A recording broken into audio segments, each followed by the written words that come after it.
ವಿಶ್ಲೇಷಣೆ ಮಾಹಿತಿಯನ್ನು ಮುಂದೆ ಇಡ್ತಾ ಹೋಗ್ತೀವಿ. ಚುನಾವಣಾ ಚದುರಂಗದ ರೌಂಡ್ ಟೇಬಲ್ ನಲ್ಲಿ ಮಾತನಾಡ್ತಾ ಹೋಗೋಣ. ಎಂದಿನಂತೆ ನಮ್ಮ ಜೊತೆ ನಮ್ಮ ಔಟ್ಪುಟ್ ಎಡಿಟರ್ ಆಗಿರುವಂತಹ ಮಧು ಎಂ ಉತ್ತವಳ್ಳಿ ಜಾಯ್ನ್ ಆಗಿದ್ದಾರೆ. ಹಾಗೆ ನಮ್ಮ ಪೊಲಿಟಿಕಲ್ ಬ್ಯೂರೋ ಮುಖ್ಯಸ್ಥರಾಗಿರುವಂತಹ ಚಿದಾನ್ ಪಟೇಲ್ ಕೂಡ ಜಾಯ್ನ್ ಆಗಿದ್ದಾರೆ.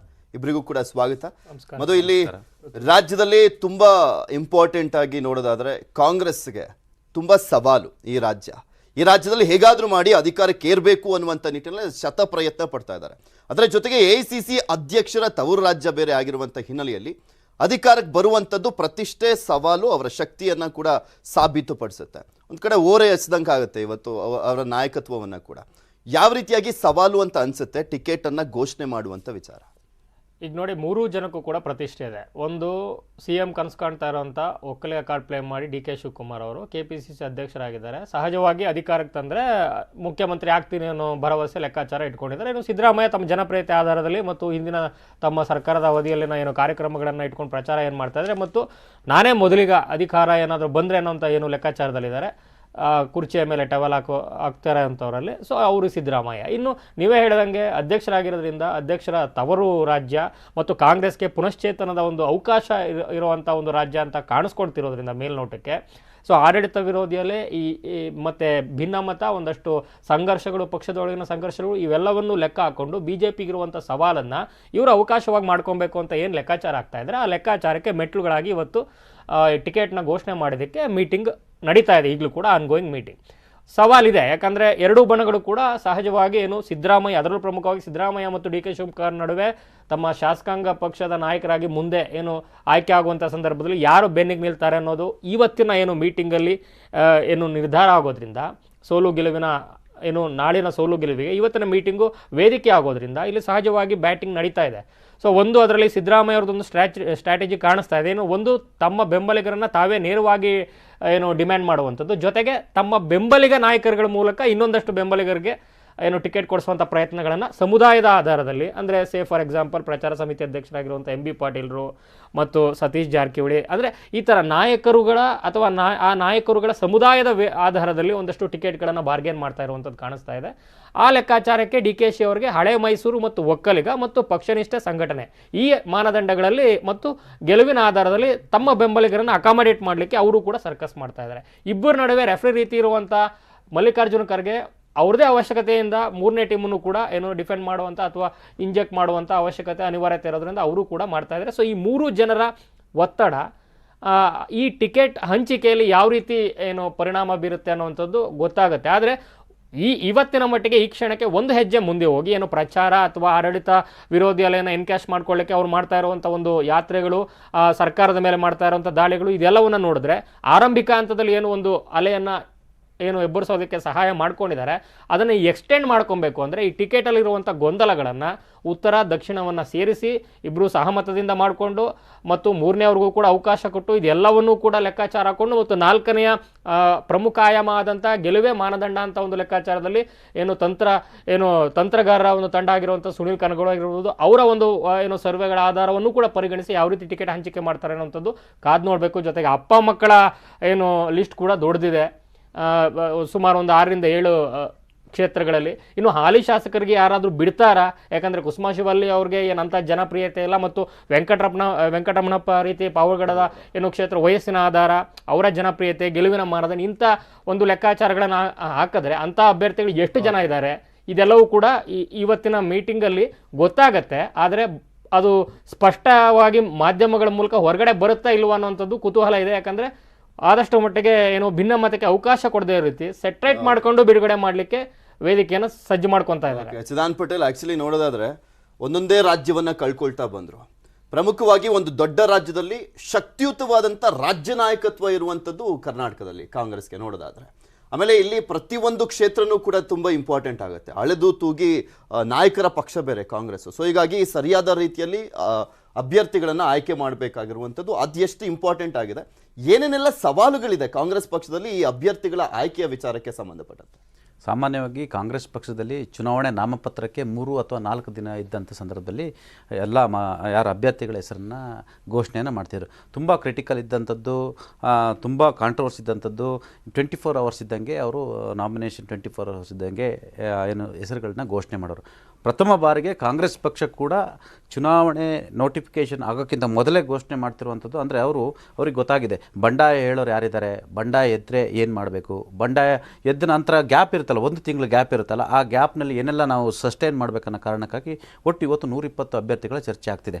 ಆದರೆ ಇಲ್ಲಿ ಕಾಂಗ್ರೆಸ್ ಒಳಗಡೆ ಇರ್ತಕ್ಕಂಥವ್ರು ಮತ್ತು BJP JDS ಸೇರಿದಂಥ ಅನೇಕ ನಾಯಕರುಗಳು ಈ ಟಿಕೆಟ್ ಸ್ಕ್ರೀನಿಂಗ್ ಕಮಿಟಿಯಲ್ಲೇ ಅತಿ ದೊಡ್ಡ ಜಗಳ ಆಗುತ್ತೆ ಅಂತ ಅಂದ್ಕೊಂಡಿದ್ರು. ಆದರೆ ಇಲ್ಲೊಂದು ಬುದ್ಧಿವಂತಿಕೆಯನ್ನು ಮೆರೆದ್ರು. ಎಲ್ಲ ಕಾರ್ಯಾಧ್ಯಕ್ಷರನ್ನು ಕೂಡ ಹೊರಗಿಟ್ಟರು. ಜೊತೆಗೆ ಸುರ್ಜೇವಾಲ್ರವರು ಇಡೀ ಟಿಕೆಟ್ದು ಕಂಟ್ರೋಲ್ ತಗೊಳ್ಳೋ ಒಂದು ಪ್ಲ್ಯಾನನ್ನು ಮಾಡಿದರು. ಪ್ರತಿ ಬಾರಿ ಹೈಕಮಾಂಡ್ ಅವರು ಸಿಂಗಲ್ ಭೇಟಿಯಾದ ಸಂದರ್ಭದಲ್ಲಿ ಸಿದ್ದರಾಮಯ್ಯ ಮತ್ತು DK ಶಿವಕುಮಾರ್ ಅವರ ಗಲಾಟೆ ಮತ್ತು ಅವರ ಶೀತಲ ಸಮರ, ಅವರಿಬ್ಬರ ನಡುವಿನ ಕಿತ್ತಾಟ ಕಾಂಗ್ರೆಸ್ ಪಕ್ಷಕ್ಕೆ ಡ್ಯಾಮೇಜ್ ಆಗ್ತಾ ಇದೆ, ಅಲ್ಲಿ ಅವ್ರಿಗೆ ಬೇಕಾದಂಥವ್ರು ಟಿಕೆಟ್ ಕೊಡ್ತಾ ಇದ್ದಾರೆ, ಹಾಗಾಗಿ ನಾನು ಒಂದಷ್ಟು ಇಂಟರ್ನಲ್ ಎಲ್ಲ ಇನ್ಪುಟ್ಸ್ ತಗೊಳ್ತೀನಿ ಅಂತೇಳಿ ಆ ಮುಖಾಂತರ ಟಿಕೆಟ್ ಹಂಚಿಕೆ ವಿಚಾರದಲ್ಲಿ ಅವರು ಮಧ್ಯಪ್ರವೇಶ ಮಾಡಿ ಆ ಮುಖಾಂತರ ಕಂಟ್ರೋಲ್ ತಗೊಳ್ಳೋಕ್ಕೆ ಪ್ರಯತ್ನವನ್ನು ಮಾಡಿದರು. ಇನ್ಫ್ಯಾಕ್ಟ್ ಇದು ಓಪನ್ ಸೀಕ್ರೆಟು, ಒಂದಷ್ಟು ವ್ಯಾಪಾರಕ್ಕೂ ಕೂಡ ಅವಕಾಶಗಳು ನಡೀತಾ ಇದ್ದು, ಟಿಕೆಟ್ ವ್ಯಾಪಾರಕ್ಕೂ ಕೂಡ ಭಾಳಷ್ಟು ಜನ ದೊಡ್ಡ ದೊಡ್ಡ ನಾಯಕರುಗಳು ನಡೀತಾ ಇದ್ರು. ಯಾವಾಗ ಸುರ್ಜೇವಾಲಾ ದೂರು AICC general secretary KC Venugopal Siddaramaiah ಮತ್ತು DK ಶಿಗೆ ಕಾಲ್ ಮಾಡಿ ಹೇಳಿದರು, ಇದು ನಿಮ್ಮ ನಾಯಕತ್ವ ಸವಾಲು, ಈ ಚುನಾವಣೆಯಲ್ಲಿ ಸೋತ್ರೆ ನಿಮ್ಮ ಲೀಡರ್ಶಿಪ್ಪೇ ಹೊರಟೋಗುತ್ತೆ, ನಿಮ್ಮ ವಿರುದ್ಧ ಸುರ್ಜೇವಾಲ್ ದೂರು ಕೊಡ್ತಿದ್ದಾನೆ ಅಂತೇಳಿ ಇವರಿಗೆ ವಾರ್ನಿಂಗ್ ಮಾಡ್ತಾರೆ. ಆಗ ಇಬ್ಬರು ಒಂದಾಗ್ತಾರೆ. ಇಬ್ಬರು ಒಂದಾಗಿ ಈ ಸುರ್ಜೇವಾಲ್ ಬಿಟ್ಟರೆ ನಮ್ಮನ್ನು ಮುಗಿಸ್ಬಿಡ್ತಾರೆ ಅನ್ನೋ ಕಾರಣಕ್ಕಾಗಿ ಈ ಬಾರಿ ಸ್ಕ್ರೀನಿಂಗ್ ಕಮಿಟಿಯಲ್ಲಿ ಸುರ್ಜೇವಾಲ್ದು ಮಾತು ನಡೆದಿದ್ದಂಗೆ ಮಾಡಿರುವಂಥದ್ದು. ಅವರಿಗೆ ಬೇಕಾದಂಥ ಒಂದು 10 ಸೀಟ್ಗಳನ್ನ ಹಂಚ್ಕೊಂಡಿರ್ತಕ್ಕಂಥದ್ದು. ಆಮೇಲೆ ಸರ್ವೆ ಮತ್ತು ಸ್ಥಳೀಯ ನಾಯಕರ ಅಭಿಪ್ರಾಯದ ಆಧಾರದ ಮೇಲೆ ಈ ಪಟ್ಟಿಯನ್ನು ರೆಡಿ ಮಾಡಿರುವಂಥದ್ದು. ಅಲ್ಲಿ ಕಾರ್ಯಾಧ್ಯಕ್ಷರು ಕೂಡ ಬಿಟ್ಟಿಲ್ಲ. ಕಾರ್ಯಾಧ್ಯಕ್ಷರು ಬಿಟ್ಟರೆ ಅವರು ಅಲ್ಲಿ ಲಾಬಿ ಮಾಡ್ತಾರಂತ. ಈಗ ಎಕ್ಸಾಂಪಲ್ ಬೆಂಗಳೂರು ರಾಮಲಿಂಗಾರೆಡ್ಡಿಗೆ ಕರೆದು ಒಳಗಡೆ ಕೂರಿಸಿದ್ರೆ ಬೆಂಗಳೂರು ರಾಜಕಾರಣ ಅಂತ ಹೇಳಿದ್ರೆ ಇಲ್ಲಿ ಅಂಡರ್ಸ್ಟ್ಯಾಂಡಿಂಗ್ ಪಾಲಿಟಿಕ್ಸ್ ಅಂತ ರಾಮಲಿಂಗಾರೆಡ್ಡಿ, R ಅಶೋಕ್, ಸತೀಶ್ ರೆಡ್ಡಿ ಈ ಥರದ ಅಂಡರ್ಸ್ಟ್ಯಾಂಡಿಂಗಲ್ಲಿ ನಮ್ಮನ್ನು ಮುಗಿಸ್ಬಿಡ್ತಾರೆ ಅಂತ ಆತಂಕ ಕಾರಣಕ್ಕೆ ಬಹುತೇಕ ಕಾರ್ಯಾಧ್ಯಕ್ಷನ ಒಳಗಡೆ ಬಿಟ್ಟಿಲ್ಲ. ಅದೇ ಕಾರಣಕ್ಕಾಗಿ ಇವತ್ತು ರಾಮಲಿಂಗಾರೆಡ್ಡಿ ಅವರು KC ವೇಣುಗೋಪಾಲ್ ಕಂಪ್ಲೇಂಟ್ ಮಾಡಿದರೆ ನಮ್ಮನ್ನು ಪರಿಗಣನೆಗೆ ತೆಗೆದುಕೊಂಡಿಲ್ಲ ಅಂತೇಳಿ. ಮೊದಲು ಹೇಳಿದಾಗ ಇನ್ನು ಲಾಬಿ ಆಲ್ಮೋಸ್ಟ್ ನಡೆದೇ ಅವ್ರವ್ರ ಕಡೆಯವರಿಗೆ ಗೆಲ್ಲುವಂಥವ್ರು ಇದ್ದಂಥ ಸಂದರ್ಭದಲ್ಲಿ ಆ ಮುಖಾಂತರ ಲಿಂಗಾಯತ ಲಾಬಿಯನ್ನು ಕೂಡ ನಡೆಸಿದರು. ಯಾಕಂತ ಹೇಳಿದ್ರೆ ಲಿಂಗಾಯತ ಲಾಬಿ ಯಾವ ರತ್ತಕ್ಕೆ ಮಾಡಿದ್ರು ಅಂತ ಹೇಳಿದ್ರೆ ಈ ಬಾರಿ MB ಪಾಟೀಲ್ ಮುಂದಿಟ್ಕೊಳ್ಳಿಲ್ಲ, ಶ್ಯಾಮನೂರು ಶಿವಶಂಕರಪ್ಪ ಮುಖಾಂತರ ಸಿದ್ದರಾಮಯ್ಯವರು ಅದ್ಭುತವಾಗಿ ಆಪರೇಟ್ ಮಾಡಿದರು. ಶ್ಯಾಮನೂರು ಶಿವಶಂಕರಪ್ಪನವರು ಈ ಸಂದರ್ಭದಲ್ಲಿ ಸಿದ್ದರಾಮಯ್ಯವರು ಬಯೋಂಗಿಲ್ಲ, ಅವರ ಅಪ್ಪ ಮಕ್ಕಳು. ಯಾಕಂತ ಹೇಳಿದ್ರೆ ಶ್ಯಾಮನೂರು ಶಿವಶಂಕರ್ಗೆ 92 ವರ್ಷ ವಯಸ್ಸಾಗಿದೆ. ಅವರಿಗೆ ಆಬ್ವಿಯಸ್ಲಿ ಬಹುಶಃ 90+ ವಯಸ್ಸಾದ್ರೆ ಎಂತ ಇದ್ರು ನಾನು ಮಾನಸಿಕವಾಗಿ ಸದೃಢರಾಗಿದ್ದರೂ ಕೂಡ ದೈಹಿಕವಾಗಿ ಕ್ಷಮತೆ ಇರಲ್ಲ. ಆದರೆ ಅಲ್ಲಿರ್ತಕ್ಕಂಥ OBC ಮತ್ತು ಕುರುಬ ಮತಗಳಿದಾವಲ್ಲ, ಅಲ್ಪಸಂಖ್ಯಾತ ಮತಗಳು, ಸಿದ್ದರಾಮಯ್ಯ ಮುನಿಸ್ಕೊಂಡ್ರೆ, ಸಿದ್ದರಾಮಯ್ಯ ವಿರುದ್ಧ ಮಾತನಾಡಿದರೆ, ಸಿದ್ದರಾಮಯ್ಯ ಪರವಾಗಿ ನಿಂತ್ಕೊಳ್ತಿದ್ರೆ ಅವರ ಮಗನೂ ಸೋಲ್ತಾರೆ, ಇವರು ಸೋಲಲ್ಲ. ಈಗ ಲೆಕ್ಕಾಚಾರಗಳು ಬೇರೆ ಅಲ್ವಾ? ಬಿಕಾಸ್ ಬೇರೆ ಯಾರೋ AICC ಅಧ್ಯಕ್ಷರಾಗಿದ್ರೆ ಒಂಥರ, ಸ್ವತಃ ಮಲ್ಲಿಕಾರ್ಜುನ್ ಖರ್ಗೆ ಅವರೇ ಅಧ್ಯಕ್ಷರಾಗಿರುವಂಥ ಹಿನ್ನೆಲೆಯಲ್ಲಿ ಯಾರು ಎಷ್ಟೇ ಲಾಬಿಯನ್ನು ಮಾಡಿದ್ರೂ ಕೂಡ ಯಾರ ಒಂದು ಸಾಮರ್ಥ್ಯ ಏನು, ಯಾರು ಗೆಲ್ತಾರೆ ಆ ಕ್ಷೇತ್ರಗಳಲ್ಲಿ ಅನ್ನುವಂಥದ್ದು ಬಗ್ಗೆ ಕೂಡ ಅವ್ರಿಗೂ ಒಂದು ಕ್ವಶನ್. ಮಲ್ಲಿಕಾರ್ಜುನ್ ಖರ್ಗೆ ಅಧ್ಯಕ್ಷರು ಆಗಿದ್ದರಿಂದಲೇ DK ಶಿವಕುಮಾರ್ ಮತ್ತು ಸಿದ್ದರಾಮಯ್ಯಗೆ ಅನುಕೂಲ ಆಗಿರುವಂಥದ್ದು ವಾಸ್ತವತೆ ಗೊತ್ತಾಗುತ್ತೆ. ಅಲ್ಲಿ ಡೆಲ್ಲಿಲಿ ಕೂತ್ಕೊಂತ ರಾಹುಲ್ ಗಾಂಧಿಗೆ ಇಲ್ಲಿ ಒಳಗಡೆ ಏನು ನಡೀತಿದೆ ಅಂತೇಳಿ ಪ್ರಾಕ್ಟಿಕಲ್ ಗೊತ್ತಿರಲ್ಲ. ಡೆಲ್ಲಿಲಿ ಕೂತಿರ್ತಕ್ಕಂಥ ಸೋನಿಯಾ ಗಾಂಧಿ ಅವರು ಪ್ರಾಕ್ಟಿಕಲ್ ಗೊತ್ತಿಲ್ಲ. Sonia Gandhi KH ಮುನಿಯಪ್ಪಾಜಿ 7 times MP ಅವರು ಹೇಳಿದ್ದಾರೆ, ಅವರಿಗೆ ರೆಸ್ಪೆಕ್ಟ್ ಕೊಡೋಣ, ಸಾಮಾಜಿಕ ನ್ಯಾಯ ಅಂತ ಹೇಳ್ತಾರೆ. ಆದರೆ ಇವ್ರಿಗೆ ಖರ್ಗೆ ಅವ್ರಿಗೆ ಗೊತ್ತು ಸಿದ್ದರಾಮಯ್ಯ ಯಾಕೆ ಇವ್ರ ಹೆಸರು ಹೇಳ್ತಿದ್ದಾರೆ, DK ಇವ್ರ ಹೆಸರು ಯಾಕೆ ಹೇಳ್ತಿದ್ದಾರೆ, ಸಿದ್ದರಾಮಯ್ಯ ಪವರ್ ಏನು, DK ಸಂಘಟನಾ ಶಕ್ತಿ ಏನು, ಅವರ ವೈಯಕ್ತಿಕ ಅವರ ಸಾಮರ್ಥ್ಯ ಏನು ಅನ್ನೋ ಒಂದು ಅವರಿಗೆ ವೆರಿ ಈಸಿ ಅವರಿಗೆ ರಿಸಲ್ಟು ಸಿಗುತ್ತೆ. ಬೇರೆ ಯಾರೇ ಆಗಿದ್ದರೆ ಅವರಿಗೆ ಇನ್ನೂ ಕಷ್ಟ ಆಗೋದು. ಮತ್ತು ಖರ್ಗೆಗೆ ಅನಿವಾರ್ಯ, ಅವರು AICC ಅಧ್ಯಕ್ಷರು ಅವರ ತವರು ಸ್ಟೇಟಲ್ಲಿ ಗೆಲ್ಲಿಲ್ಲ ಅಂತ ಹೇಳಿದ್ರೆ ಬೇರೆ ಮೆಸೇಜ್ ಹೋಗುತ್ತೆ, ಅವರು ಟೀಕೆಗೆ ಗುರಿ ಆಗ್ತಾರೆ. ಮತ್ತೊಂದು ಕಡೆ 2024 ಚುನಾವಣೆಯಲ್ಲಿ ಖರ್ಗೆ ಕೂಡ ಕಲಬುರಗಿಯಲ್ಲಿ ಗೆಲ್ಲಬೇಕಾಗಿದೆ. ಮತ್ತು ಈ ಚುನಾವಣೆಯಲ್ಲಿ ಅವ್ರ ಮಗನಿಗೆ ಸವಾಲಾಗಿರುವಂಥದ್ದು, ಮಗನ ಸೋಲಿಸ್ಬೇಕಂತೇಳಿ BJP ಟಾರ್ಗೆಟ್ 24ನಲ್ಲಿ ಅವ್ರ ಮಗನು 5ನೇ 6ನೇ ಸ್ಥಾನದಲ್ಲಿದ್ದಾರೆ. ಹಾಗಾಗಿ ಇಲ್ಲಿ ಒಂದಷ್ಟು ಕಾಂಪ್ರಮೈಸ್ ನಡೆಯುತ್ತೆ. ಬಹುಶಃ ಫಸ್ಟ್ ಟೈಮ್ ಕಾಂಗ್ರೆಸ್ನವರು ನೋಟಿಫಿಕೇಶನ್ ಹಾಕಿಂತ ಮೊದಲೇ ಟಿಕೆಟ್ ವಿಚಾರಕ್ಕೆ ಮುಂದೆ ಬಂದಿದ್ದಾರಲ್ಲ, ಬಹುಶಃ ಅದು ಅವರ ಪ್ರೋಗ್ರೆಸಿವ್ ಅಂತ ಹೇಳಿದ್ರು ತಪ್ಪಾಗಲ್ಲ. ಒಂದಂತೂ ಕುತೂಹಲ ಇದೆ, ಯಾಕಂದ್ರೆ ಕಳೆದ ಸಲ 18-19 ಕುರುಬ ಅಭ್ಯರ್ಥಿಗಳಿಗೆ ಏನು ಬ್ಯಾಟ್ ಮಾಡಿ ಏಕಮುಖವಾಗಿ ಟಿಕೆಟ್ಗಳನ್ನು ತಗೊಂಡ್ಬಿಟ್ಟಿದ್ರು ಸಿದ್ದರಾಮಯ್ಯ. ಆ ಮಟ್ಟಿಗೆ ಲಾಬಿ ಮಾಡಲಿಕ್ಕೆ ಸಿದ್ದರಾಮಯ್ಯನವರಿಗಾಗಲಿ ಅಥವಾ DKC ಅವರಿಗಾಗಲಿ ಅಥವಾ ಖುದ್ದು ಅಧ್ಯಕ್ಷರಾಗಿದ್ರು ಕೂಡ ಖರ್ಗೆ ಅವ್ರಿಗಾಗಲಿ ಸಾಧ್ಯ ಇಲ್ಲ ಅಂತ ಅನ್ನಿಸ್ತದೆ. ಯಾಕಂದ್ರೆ ಸಮತೋಲನದಲ್ಲಿ, ಗೆಲುವಿನ ಆಧಾರದಲ್ಲಿ, ಸಹಮತದಲ್ಲಿ ಈ ಸಲ ಟಿಕೆಟ್ ಹಂಚಿಕೆ ಮಾಡ್ಕೊಬೇಕಾಗಿದೆ. ಆದ್ರೆ ಅಟ್ ದ ಸೇಮ್ ಟೈಮ್ ಯಾರ್ದು ಮೇಲುಗೈ ಆಗ್ದಿರೋಂಗೆ ಪರಸ್ಪರ ಇಗೋಗಳನ್ನ ಸ್ಯಾಟಿಸ್ಫೈ ಮಾಡೋ ರೀತಿ ಮ್ಯಾನೇಜ್ ತುಂಬಾ ಇಂಪಾರ್ಟೆಂಟ್ ಆಗುತ್ತಲ್ವಾ? ಬಿಕಾಸ್ ನಾವು 2013 ಎಲೆಕ್ಷನ್ ನಲ್ಲಿ ಆ ರೀತಿಯಾಗಿ ಭ್ರಷ್ಟಾಚಾರವನ್ನ ಬಿಂಬಿಸ್ಕೊಂಡು BJP 3 ಪಕ್ಷ ಆಗಿ ಓಳಾಗಿದ್ದಕ್ಕೆ 122 ಬಂದ್ರು. ಅಷ್ಟೊಂದು ದೊಡ್ಡ ವಿರೋಧಿ ಅಲೆ ಇದ್ರೂ ಕೂಡ ಇವರು ಗೆದ್ದಿದ್ದು ಬರೀ 122. ಬಟ್ ಇವಾಗ ಅವರೆಲ್ಲರೂ ಕೂಡ ಒಗ್ಗಟ್ಟಾಗೇ ಇದ್ದಾರೆ. ನರೇಂದ್ರ ಮೋದಿ ಅವರ ನಾಯಕತ್ವನೂ ಕೂಡ ಇರುವಂಥದ್ದು. ಮತ್ತು ಒಂದು ಕಡೆ ಯಡಿಯೂರಪ್ಪನವ್ರಿಗೆ ಏನು ಸ್ಥಾನಮಾನ ಕೊಡಬೇಕು ಅದು ಕೊಡ್ತಾ ಇದ್ದಾರೆ. ಬೊಮ್ಮಾಯಿ ಅವ್ರಿಗೂ ಕೂಡ ಏನೇನೆಲ್ಲ ಸ್ಥಾನಮಾನಗಳನ್ನು ಕೊಡಬೇಕು, ಅವ್ರ ಮುಂದಾಳತ್ವದಲ್ಲಿ ನಡೀತಾ ಇದ್ದಾರೆ. ಇದು ಯಾವ ರೀತಿಯಾಗಿ ಸಿಂಪಲ್ ಮೆಜಾರಿಟಿನೂ ಕೂಡ ಎಕ್ಸ್ಪೆಕ್ಟ್ ಮಾಡಂಗಿಲ್ಲ ಕಾಂಗ್ರೆಸ್, ಅದಕ್ಕಿಂತ ಹೆಚ್ಚಿನ ಸ್ಥಾನಗಳನ್ನ ಬರಬೇಕು. ಇದೆಲ್ಲವನ್ನು ಹೇಗೆ ಗೆಲ್ತಾರೆ ಅದನ್ನ ಬ್ಯಾಲೆನ್ಸ್ ಮಾಡ್ಲಿಕ್ಕೆ ಅಂತಾನೆ ಈಗ ಡಿ ಕೆ ಶಿವಕುಮಾರ್ ಅವರೊಂದು ಮಾತಲ್ಲಿ ಕಾಣಿಸಿದ್ವಿ. ಯಾರಿಗೆ ಅವಕಾಶ ಸಿಗಲ್ಲ ಅಂತವರು ನಿರಾಸೆ ಆಗುವಂತ ಅವಶ್ಯಕತೆ ಇಲ್ಲ.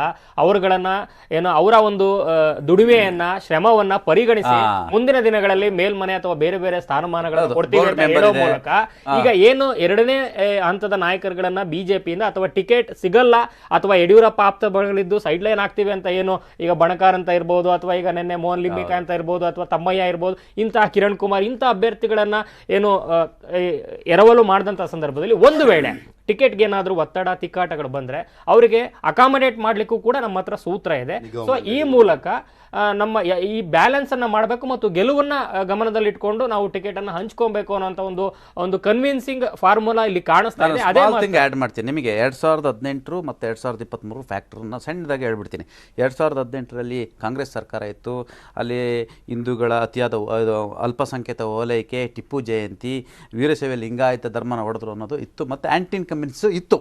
ಆಯ್ತು, ಆದರೆ ಈಗ ಅದು ಬದಲಾಗಿದೆ. ಈಗ ಬಿ ಜೆ ಪಿ ಗೌರ್ಮೆಂಟ್ ಇದೆ, ಆ್ಯಂಟಿ ಇನ್ಕಂಬೆನ್ಸ್ ಇರ್ತಕ್ಕಂಥದ್ದು, ಪಂಚಮಸಾಲಿ ಇಶ್ಯೂ ಇರ್ತಕ್ಕಂಥದ್ದು, ಯಡಿಯೂರಪ್ಪನವರು ಸೈಲೆಂಟ್ ಆಗಿರುವಂಥದ್ದು, ಸಿ ಟಿ ರವಿ ಅಂತವರು ಲಿಂಗಾಯತರ ವಿಚಾರನ ಪ್ರಸ್ತಾಪವನ್ನು ಮಾಡ್ತಿರುವಂಥದ್ದು, ಸ್ವತಃ ವಿಜಯೇಂದ್ರ ಅಂತವರು ಮಾತಾಡ್ತಿರುವಂಥದ್ದು, ಹಲವಾರು ಇಶ್ಯೂಸ್ಗಳಿದ್ದಾವೆ. ಈ ಪ್ರೆಸೆಂಟ್ ಸಿಚುಯೇಷನ್ ಸಿನಾರಿಯೋ ನೀವು ನೋಡ್ತಾ ಇದ್ರೆ ಈಗ ರೂಲಿಂಗ್ ಗೌರ್ಮೆಂಟ್ ಯಾವ್ದಿರೋದು ಬಿ ಜೆ ಪಿ ಇರ್ತಕ್ಕಂಥ ಹಂಗೆ ಲೆಕ್ಕ ಹಾಕಿದ್ರೆ ಬಿ ಜೆ ಪಿಗೆ ಇದು ಸವಾಲು.